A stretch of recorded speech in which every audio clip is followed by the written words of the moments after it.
I didn't expect the jungle to look this alive. Every inch of it breathed. The air pressed against my skin with a heavy dampness that made my shirt cling to my back. Even the trees seemed to watch us, tall, silent witnesses to whatever we'd come here to prove. I was there to lead a behavioral endurance test, something the Institute liked to call a controlled exposure study. It sounded sterile, scientific, harmless. In truth, it was 3 days of pushing people to their limits and seeing what cracked first, their bodies or their souls. My name's Calder. I've done enough field projects to stop counting. I tell myself that being out here, surrounded by nothing but raw earth and noise, is what I'm good at. But lately, work has been more of an escape than a purpose. I'd walked out of something not long ago, a relationship that ended quietly, like a candle running out of air. Since then, I've been floating, showing up to assignments as if I could somehow study other people into understanding myself. The roster for this expedition was short. A translator, 2 technicians, and 1 subject. The man I was supposed to evaluate. His name was Tarek. The first time I saw him, he was standing beside the supply truck, looking like he belonged anywhere but here. Tall, calm, his dark skin catching sunlight like polished stone. He didn't move much, just watched the rest of us fuss with gear and logistics. There was a steadiness about him that unsettled me. We exchanged a handshake, firm, unhurried. "Dr. Calder," I said. "Tarek," he replied, his voice low, almost melodic.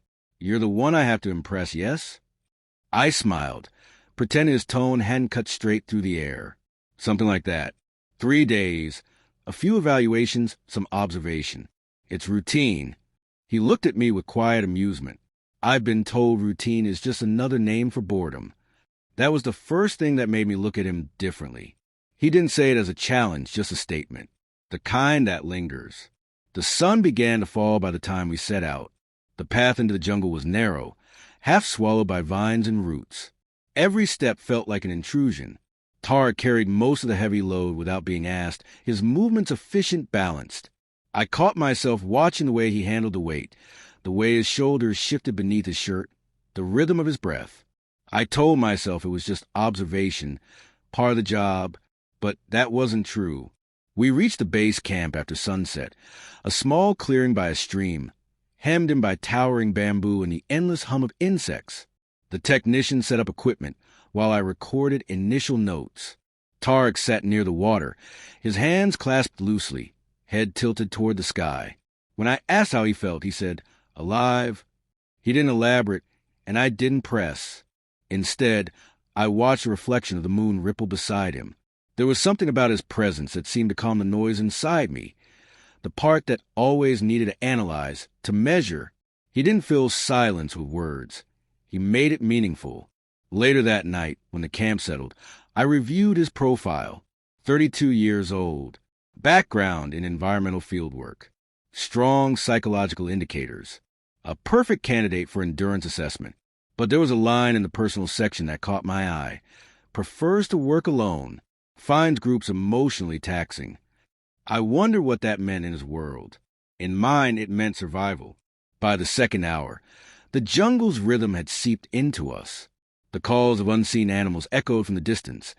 The smell of wet soil clung to everything, and the air felt thick enough to drink. Tarek approached the fire where I was writing. "You take notes on everyone?" he asked. "On everything," I said. Patterns, responses, fatigue levels. "And what about you?" he asked, eyes steady. "Who takes notes on you?" I laughed softly, but the question stayed. It wasn't mocking, it was curious. Like he wanted to understand why someone would dedicate his life to watching other people instead of living his own. I told him the easy answer, that I liked data, that numbers didn't lie. He nodded slowly, but I could tell he didn't buy it. "Sometimes," he said, "numbers hide what people are afraid to feel." Then he walked away, leaving me with nothing but the sound of the fire cracking and my pulse running faster than it should. The night stretched long. The technician slept. The translator snored lightly in a hammock.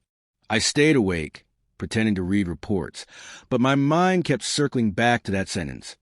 Who takes notes on you? The question burned more than it should have. By dawn, the air had cooled just enough to feel human again. We packed supplies for the day's route, moving deeper into the forest. Tarek seemed tireless. He noticed things others didn't. The way ants carried leaves in perfect symmetry, how a distant bird call signaled rain. He was observant, but not in the detached, clinical way I was. He felt the world. At one point, when a branch snapped under my boot, he turned and said, "You walk like someone trying not to disturb ghosts." I smiled.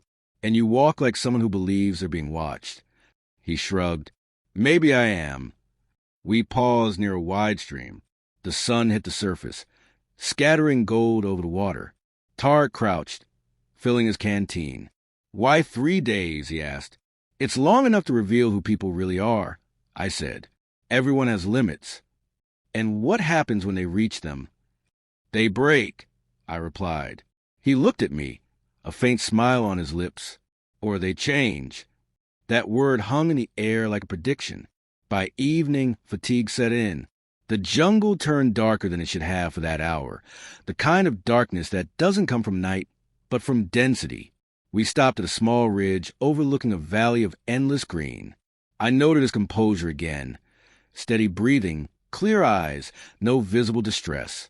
He'd adapted faster than most. "You're not afraid of being out here," I said. He met my gaze. "I've been in worse places." "What could be worse than this?" "Anywhere I couldn't be myself," he said quietly. That silenced me. It wasn't just the words. It was the way he said them, like a confession wrapped inside a simple truth. Something in me shifted, subtle but undeniable. I looked away, pretended to check the map, but my pulse betrayed me. We set up camp again, near a cluster of trees. The team murmured softly before turning in. Tarek sat apart, sharpening a tool, his profile framed by the flickering firelight.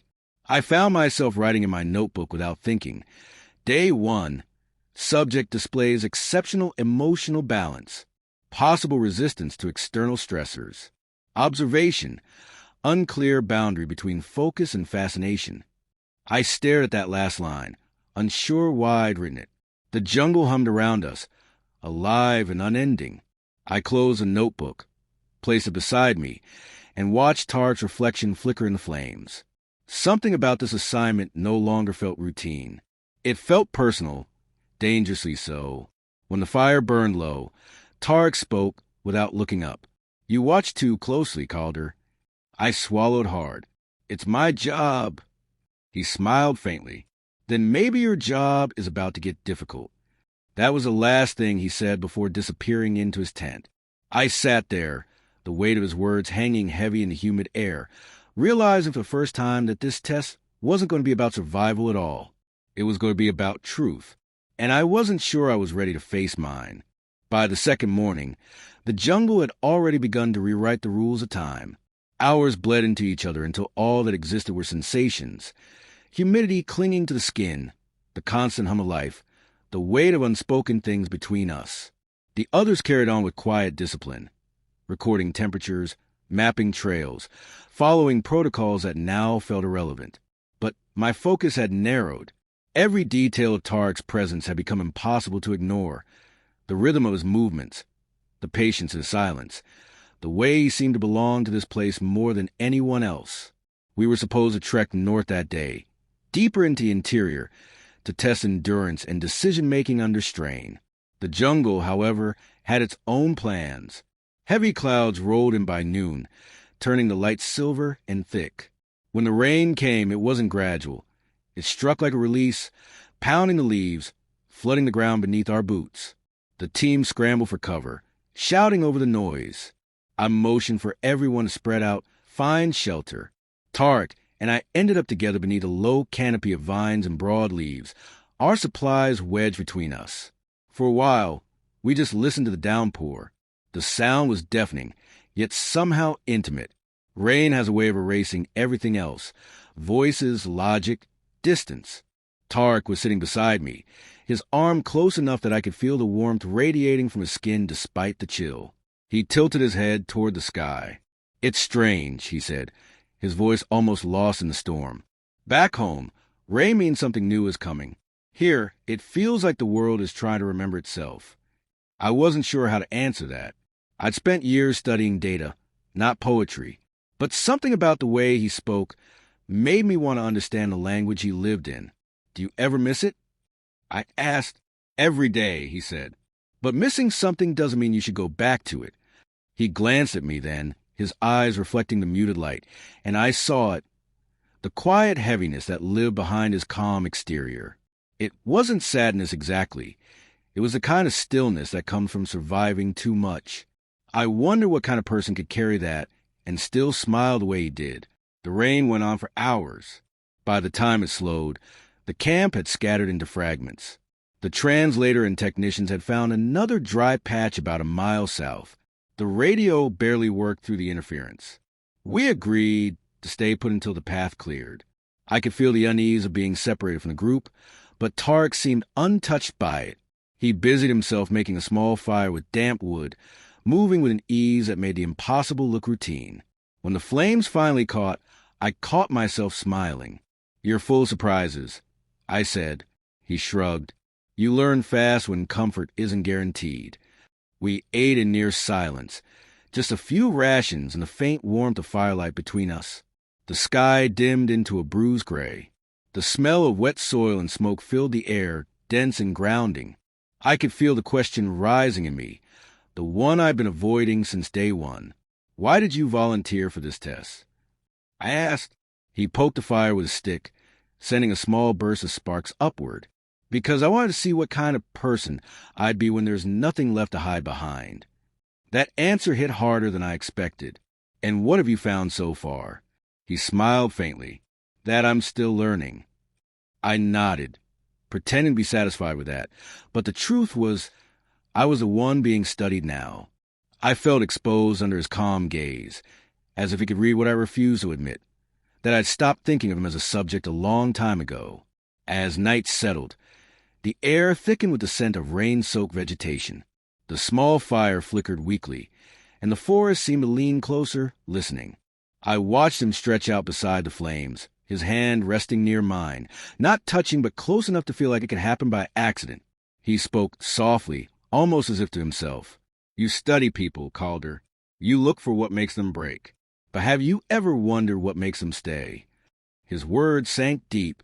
I wanted to answer, to sound composed, professional, but nothing came. I could only stare at the fire and feel the pull of something I didn't have a name for. "I guess I don't stay long enough to find out," I finally said. He turned to me then, his expression unreadable. "Maybe that's why you're here." A flash of lightning illuminated the canopy, and for a moment, everything was white. When the light faded, I realized his eyes were still on me. There was no judgment in them, only understanding, and something dangerously close to tenderness. The storm eased sometime after midnight. The forest returned to its restless whisper, and I felt the fatigue of the day press down. I should have been taking notes, recording observations, keeping distance, but instead, I sat there listening to the rhythm of his breathing. It was slow, steady, almost deliberate. I caught myself mirroring it. I thought of the report I'd eventually have to write, objective, measured, detached. How could I write about someone who had already begun to rewrite me?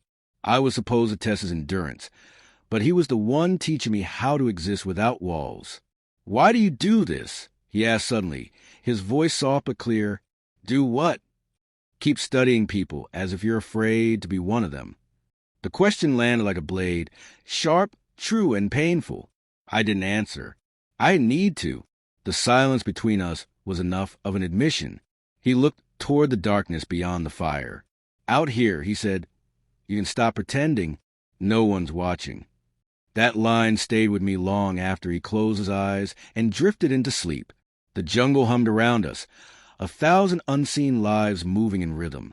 I sat there, watching the embers fade, realizing that something irreversible had shifted between us.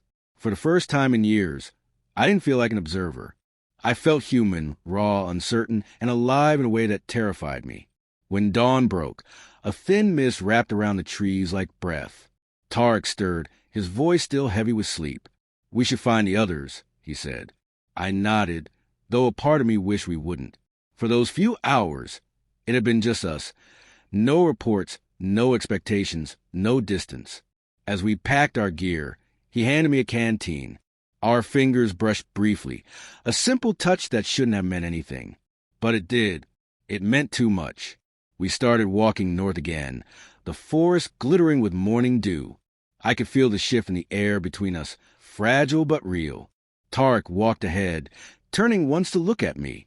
There was something in his eyes, a quiet knowing that made my chest tighten. He said nothing, but I heard it anyway. The jungle had stripped away everything that wasn't true, and now there was nowhere left to hide. The third day began in silence, the kind that feels heavy before a storm. Mist hovered above the ground, soft and ghost-like, curling around our boots as we packed up camp. I could sense something different in the air, between the trees, between Tarek and me. The jungle no longer felt like an assignment. It felt like a secret keeping us in its grasp. Tarek moved ahead of the group, his posture straight, his expression unreadable. He walked as if the forest were speaking to him in a language the rest of U.S. couldn't hear. I followed a few steps behind, trying to focus on my job, monitoring the route, taking notes, maintaining control, but I couldn't. My thoughts had turned inward, restless and loud. The test was supposed to end today. 3 days to measure adaptability and endurance. 3 days to decide if participants could handle future missions. But the closer we came to finishing, the more meaningless it all seemed. I wasn't sure what I was evaluating anymore, his performance or my own collapse. By mid-morning, we reached a clearing where the forest opened into a wide slope of sunlight. The others went ahead to check equipment, leaving Tarek and me alone. He stood at the edge of the slope, watching the trees sway in the wind. "You ever think about how strange it is," he said, "that people come all the way out here to test themselves, when life already tests them every day?" I stopped beside him. "Maybe it's because we can't control those tests. This one we choose." He smiled faintly. "And does that make it easier?" "No," I admitted, "just different." He turned toward me then, eyes narrowing slightly, studying my face the way I'd been studying it for days. "You're not as detached as you pretend to be, Calder." It wasn't accusation, it was truth, and it stung. "You think you got me figured out?" I said, trying to sound calm. He didn't flinch. "No, but I think you're afraid of being seen." The words struck harder than they should have. I wanted to argue to deny it, but I couldn't, because he was right. The jungle had stripped away all the careful layers I'd built. My professionalism, my distance, my control, and what was left was something I didn't know how to handle. The wind rose suddenly, sweeping through the clearing, scattering leaves around us. For a moment, it felt as if the world had stopped moving, holding its breath. Tarek stepped closer, close enough that I could smell the faint scent of earth and smoke on his skin. "You don't have to keep pretending," he said softly. I met his eyes, and the weight of everything I'd been holding back pressed against my chest. Pretending about what? That this is only a test. The space between us disappeared, not with movement, but with awareness. I could feel it, something alive, charged, dangerous. My pulse quickened. I'd been trained to read people's reactions, to understand tension, but nothing in any study had prepared me for this. For one suspended second, I thought about crossing that invisible line, about saying what I'd swallow for days. But the part of me that had survived academia and reputation screamed louder. I stepped back instead, breaking the moment. "We should keep moving," I said quietly. Tarek nodded, his expression unreadable again, but something in his eyes dimmed, as if a door had closed. The afternoon dragged. The sun climbed high, burning through the mist, turning the air thick and unforgiving. We pushed through the undergrowth in silence. The technicians murmured behind us, unaware of the quiet war happening between my guilt and my longing. Near midday, we stopped by a river to refill supplies. I was kneeling by the water, trying to focus on recording data, when I felt Tarek's gaze on me. When I looked up, he said, "You're somewhere else." "Just tired." I lied. He didn't move. "You're lying to yourself more than to me." I exhaled sharply. "You think you know me after 3 days?" He tilted his head. Sometimes that's all it takes. There was no judgment in his tone, only quiet certainty. I wanted to hate how calm he sounded, how steady he remained while I unraveled inside. When we resumed walking, The tension between us grew thicker than the air. Every time our eyes met, something unsaid hovered there, something neither of us dared to name. As the day wore on, I began to dread the end of it, because once the sun set, it would all be over.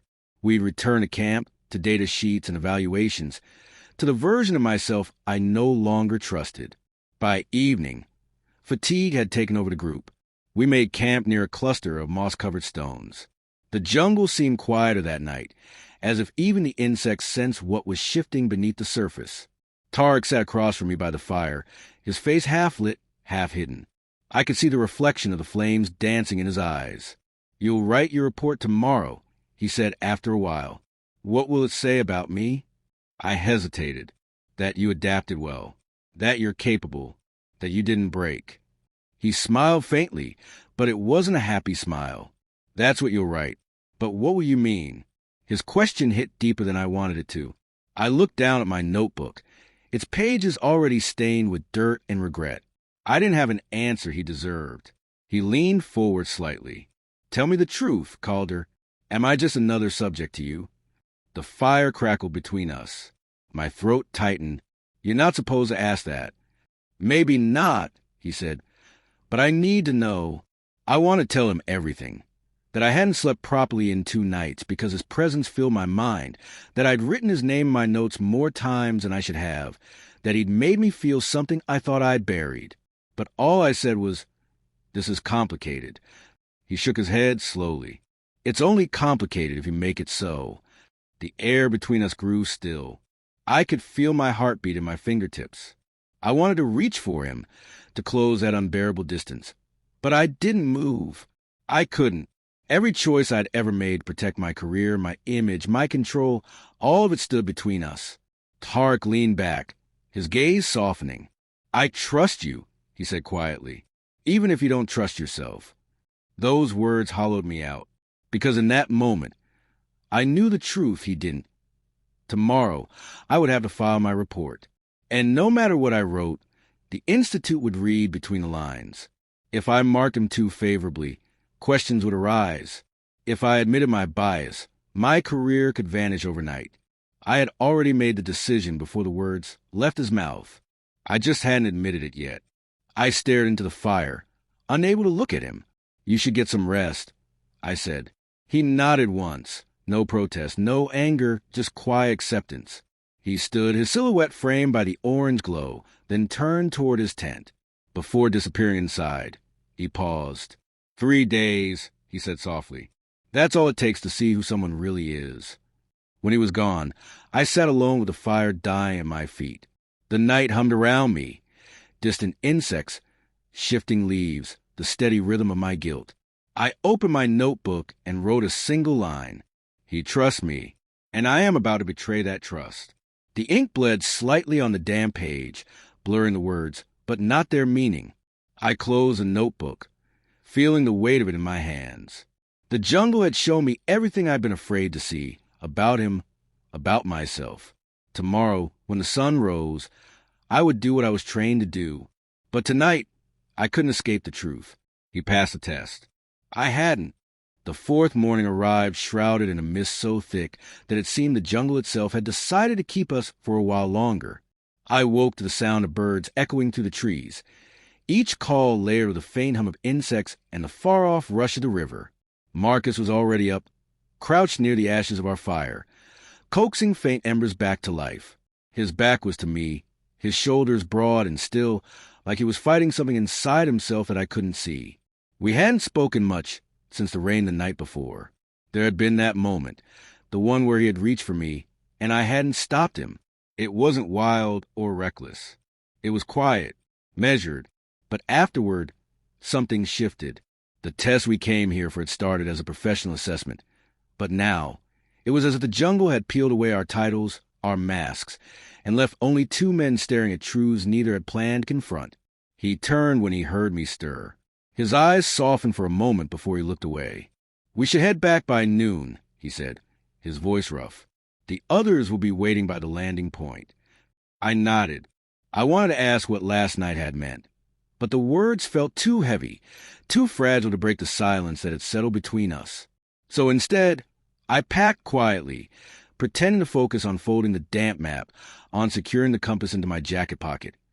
Anything to avoid the fact that my pulse still quickened when he came too close. The path back was steep and slick. We hiked in silence, the trail winding through roots and rocks like veins through a living body. The air grew thicker as the sun climbed, heat pressing down on us until sweat dripped from my hairline. Marcus walked ahead, his machete slicing through low-hanging vines. His movements were precise, but I could sense the weight behind them. He was avoiding something, or maybe someone. At one point, he stopped abruptly. "Do you trust me?" he asked without turning. It was such a simple question, but it hung there, deep and dangerous. I swallowed. I wouldn't be here if I didn't. He glanced over his shoulder then, eyes meeting mine. There was a sadness there, or maybe guilt. "Then I need you to understand something before we leave this place," he said. "When we get back, I have to tell you the truth." My chest tightened. "About what?" He didn't answer. Instead, he started walking again, faster now, as if distance could drown the confession waiting inside him. By the time we reached the riverbank, the mist had lifted, revealing the clearing where the small supply tent still stood. It was strange, returning to the same spot where everything had begun just 3 days earlier. The jungle looked unchanged, but we weren't. Something invisible had burned through us, quietly, irreversibly. I dropped my pack and crouched by the water to fill a canteen. Behind me, Marcus exhaled, the sound shaky, almost reluctant. "I wasn't honest with you," he began. "This test, it wasn't only about survival or endurance." I turned slowly. "Then what was it?" He hesitated. "I needed to know if I could trust you, not as a colleague, but as someone who could stand beside me when I tell the truth." I stared at him, confused. "What truth?" He met my gaze then, eyes raw and unguarded. "I've been seeing someone, one of the sponsors. He wanted me to make sure you'd pass the evaluation, so the funding would go through. But somewhere between the first night and now," he shook his head, "I stopped caring about the test. I started caring about you." The words landed like stones in my chest. A part of me had sensed something wasn't right. The way he'd avoided eye contact that first night, the hesitation in his tone whenever the program came up. Still, hearing out loud tore something open inside me. "So this," I started, my voice barely steady. "This was all a setup?" "At first, yes," he admitted, "but it stopped being that. I swear it did. You changed the way I saw things. You made me want something real." I looked at him, really looked at him. His face was tired, smudged with dirt, streaked with sincerity and regret. And yet, I couldn't decide whether I wanted to believe him or walk away. For a long moment, neither of us spoke. The jungle hummed around us, indifferent to the turmoil cracking open between two men who had crossed an invisible line. Finally, I said quietly, "You tested me for 3 days, Marcus. Maybe it's your turn to be tested now." He blinked, then nodded slowly, understanding more than my words said. We broke camp in silence. The boat waited where we'd left it, tied loosely to a branch jutting over the river. As we loaded our gear, he kept glancing at me, as if searching for something that might still be there. When the engine started, I took one last look at the jungle. It had been a place of danger, of discovery, but also, unexpectedly, of clarity. Halfway down the river, he finally spoke. "So what happens when we get back?" I looked at the horizon where the trees gave way to open sky. "That depends," I said, "on whether you're ready to stop testing people and start being honest." He smiled faintly, a mix of pain and relief crossing his face. "I think I already started." The wind shifted then, carrying the scent of earth and rain. The jungle receded behind us, but the memory of him, lingered like a scar you don't try to hide. I didn't know what awaited us when we reached the outpost. Maybe confrontation, maybe distance. But beneath all the uncertainty, I knew one thing for sure. Sometimes betrayal isn't about lies. It's about the truths we wait too long to tell. And in that silence between what was said and what was felt, something fragile began to take shape. Not forgiveness, not yet, but understanding. And maybe that was enough to start again. The jungle faded into the distance, and I felt the weight of 3 days lift from my shoulders, leaving behind something raw, unfinished, but alive, just like us.